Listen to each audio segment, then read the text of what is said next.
Бесіктен береке кетпесін. Мен үш нәрседен қорқам. Біріншісі, бесік жырын айта алмайтын келіндердің, екіншісі, немерелеріне ертек айтып бере алмайтын әжелердің, үшіншіден, салт дәстүрін сыйламайтын ұрпақтың көбеюінен қорқам. Бауыржан Момышұлы. Айым болып тудың ба, күнім болып тудың ба деп басталар әннің әуені ана құшағын көрген әр жанға жақсы таныс болу керек. Тек бүгінде бесіктегі баласына бұл әнді айтар аналардың қатары сиреп кеткені болмаса. Дегенмен бесік жырын тыңдау түгілі бүгінгінің баласы бесікке жатып жүрмекен. Жас аналардың бесіктен безуінің себебі не? Жақында әлеуметтік желіде көшедегі қоқыс жәшігіне тасталған бесіктің суретін көріп, көпшілік жағасын ұстаған. Қарапайым тұрмыстық қалдықты тастай салғандай қоқыс арасынан табылған қос бірдей бесік көзге расымен ақ оғаш көрінгенді. Байып кетсең де ескі шапаныңды тастама дегендей, ең болмаса бала күтіп жүрген отбасына бермеді ме? Бала шағасын қоқысқа тастап жатқан қазаққа бесік не тәйірі?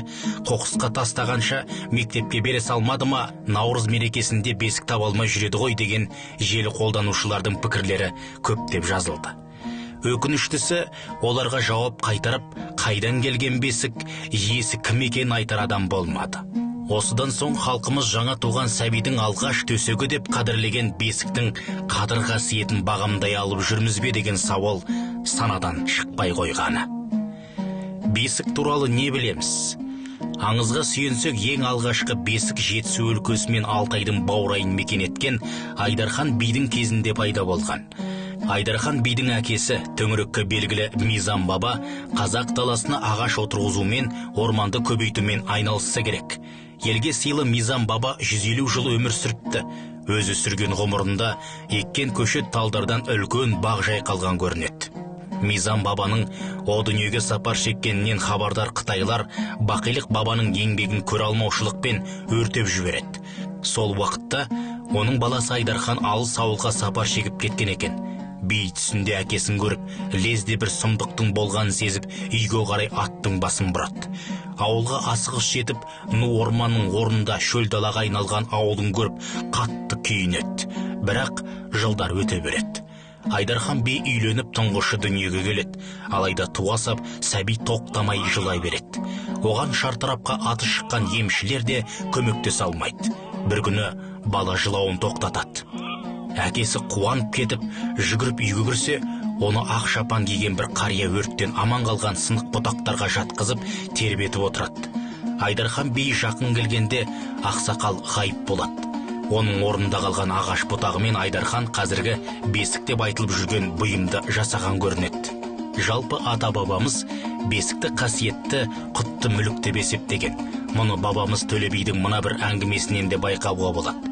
Жоңғарлар шапқыншылығынан тоз-тоз болған ел таулы жаққа қарай босып, көшіп келе жатқанда екі қабат жас келіншек бос бесікті арқалап бара жатқан көрінеді. Сонда Төле бимен қатар келе жатқан кісі, мына бейшараның көрпе жастығын тастап бос бесікті арқалап келе жатқанын-ай дегенде, Төле би баланың бесігі кең дүниенің есігі ғой деген екен. Жарық дүниеге келген сәбидің бесікке алғаш жатуының өзі ел ішінде үлкен рәсім. Бұл туралы исі қазақтың білері анық.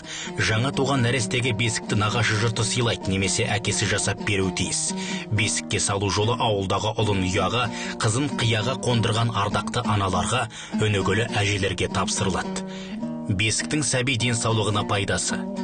Бесіктің құрылымы алып жүруге жеңіл, ақшам және берік. Баланы бесікке бөлу тек оның денсаулығына емес, үй шаруашылығымен айналысып жүретін анаға да қолайлы. Ал нақтырақ айтсақ, бесікте жатқан баланың қан айналым жүйесі жақсы дамиды.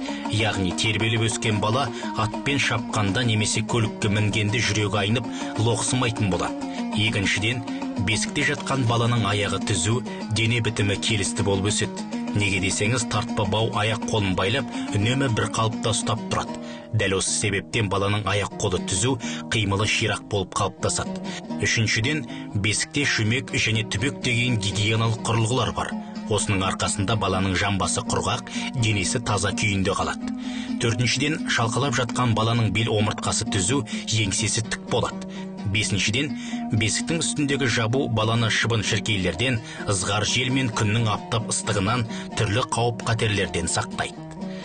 Қазақ әлі үйленбеген жігітке қарата есік көргенде емес, бесік көргенді ал дейді. Яғни әке шешенің алдын көрген тәрбиелі де инабатты қызды меңзегені. Осыдан-ақ бесік сөзінің халқымыз үшін қаншалықты маңызды екенін байқауға болады. Бесіксіз үйде береке болмасын естен шығармайық.